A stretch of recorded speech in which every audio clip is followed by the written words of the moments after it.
తెలంగాణలో ఆర్టీసీ కార్మికుల సమ్మె కీలక మలుపు తిరిగింది. టీజీఎస్, ఆర్టీసీ, జేఏసీ ప్రభుత్వ ప్రతినిధుల మధ్య జరిగిన చర్చలు విఫలమవడంతో సమ్మె బాట పట్టారు ఆర్టీసీ, జేఏసీ నాయకులు.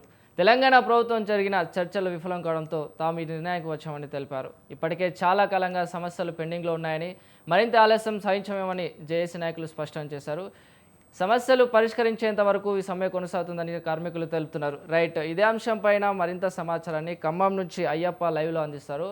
అయ్యప్ప, నిన్న తెలంగాణ రాష్ట్ర ప్రభుత్వంతో ఆర్టీసీ, జేఏసీ జరిపినటువంటి చర్చలైతే విఫలమయ్యాయి. దీంతో ఉమ్మడి ఖమ్మం జిల్లా వ్యాప్తంగా బస్సులు డిపోకే పరిమితమయ్యాయి. దీంతో ప్రయాణికులు అయితే తీవ్ర ఇబ్బందులు ఎదుర్కొంటున్నారు. ప్రధానమైన డిబేట్ కాంగ్రెస్ ప్రభుత్వం ఏదైతే చేపట్టినటువంటి అభివృద్ధి ఆర్టీసీకి సంబంధించినటువంటి ఫలితాలు కూడా, చర్చల ఫలితాలు కూడా విఫలం కావడంతో ఈ రోజు బస్సులు ఆర్టీసీకి పరిమితమయ్యాయి. ప్రస్తుతం మనతో పాటు ఆర్టీసీకి సంబంధించినటువంటి డిపోకి సంబంధించినటువంటి కార్మికులు కూడా మనతో పాటు వాళ్ళని అడిగే ప్రయత్నం చేద్దాం.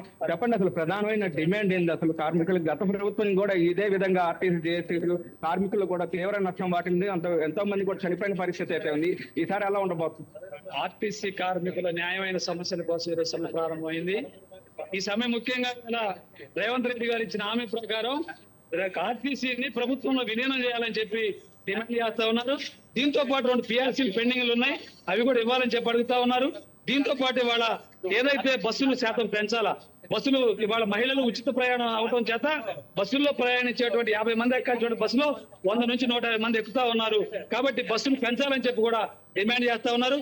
దీంతో పాటు ఆనాడు ఎన్నికలను రద్దు చేసి ట్రేడ్ యూనియన్స్ రద్దు చేసినటువంటి కేసీఆర్ ప్రభుత్వం, రేవంత్ రెడ్డి గారు తమ అధికారంలోకి వస్తే ట్రేడ్ యూనియన్స్ పునరుద్ధరిస్తాం, ఎన్నికలు జరుపుతామని చెప్పారు.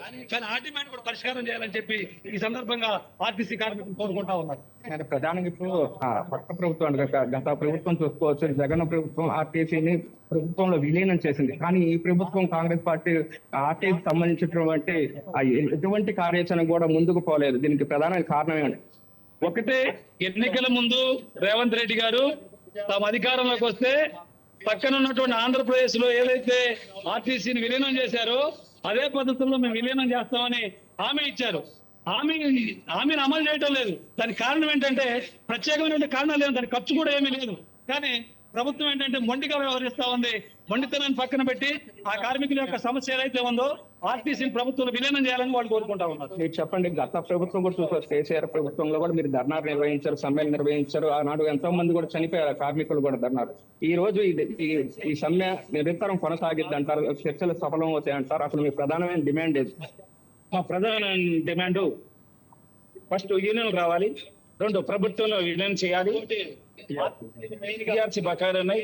ఈ చేయాల క్షణంలో ఎంతకైనా సిద్ధపడతాం, ఎంతకైనా సిద్ధం.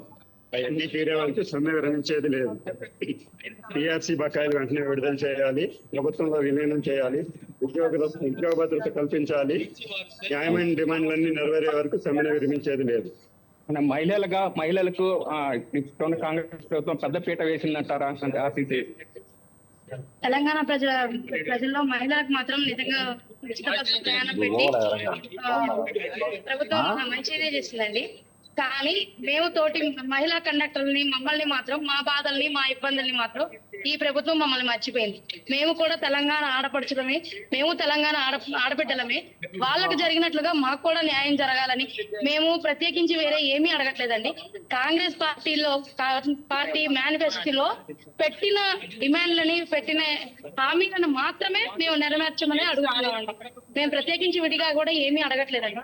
దయచేసి సానుకూలంగా స్పందించి మాకు అందరికీ తగు న్యాయం చేస్తారని మేము కోరుకుంటున్నాం. చెప్పండమ్మా, అంటే ఒకవేళ కాంగ్రెస్ ప్రభుత్వం మీరు ఏదైతే చెప్పిన డిమాండ్లు కానీ నెరవేర్చకపోతే ఈ సమ్మె కొనసాగుతుందంటారు? నేను ఇచ్చిన డిమాండ్లు మేము కోరుకుంటున్నది మాకు జరిగే వరకు కూడా సమ్మెను కొనసాగిస్తూనే ఉంటాము. సమ్మె ఆపే ప్రసక్తి అయితే లేదు. చెప్పండి, మీ ప్రధానమైన డిమాండ్? రేవంత్ రెడ్డి గారు ఎన్నికల ముందు ఏం చెప్పి హామీలు ఇచ్చారు, మమ్మల్ని ఆర్టీసీని ప్రభుత్వంలో విలీనం చేయాలి, మాకు యూనియన్లు కావాలి, 2 పిఆర్సీలు ఇచ్చేవి ఉన్నాయి, ఇవ్వాలని మేము కోరుకుంటున్నాం. మొత్తం మీద ఆర్టీసీని ప్రభుత్వాన్ని విలీనం చేయాలి. ఏదైతే కాంగ్రెస్ ప్రభుత్వం చెప్పినటువంటి విధంగానే మొత్తం ఈ రోజు ఆర్టీసీకి సంబంధించినటువంటి ఆ చర్చలు కూడా సఫలం కాలేదు. మరి నిరంతరం సమ్మె అయితే కొనసాగుతుంది. మేము ఏదైతే చెప్పామో వాటికి డిమాండ్లు అయితే పరిష్కరించాలి. పిఆర్సీ కావచ్చు, ఆర్టీసీని ప్రభుత్వంలో విలీనం చేయాలి, ప్రభుత్వ ఉద్యోగులుగా గుర్తించాలి, వేతనాలు కూడా పెంచాలని కూడా ప్రధానమైన డిమాండ్ చేస్తున్నారు. Thank you Ayyappa.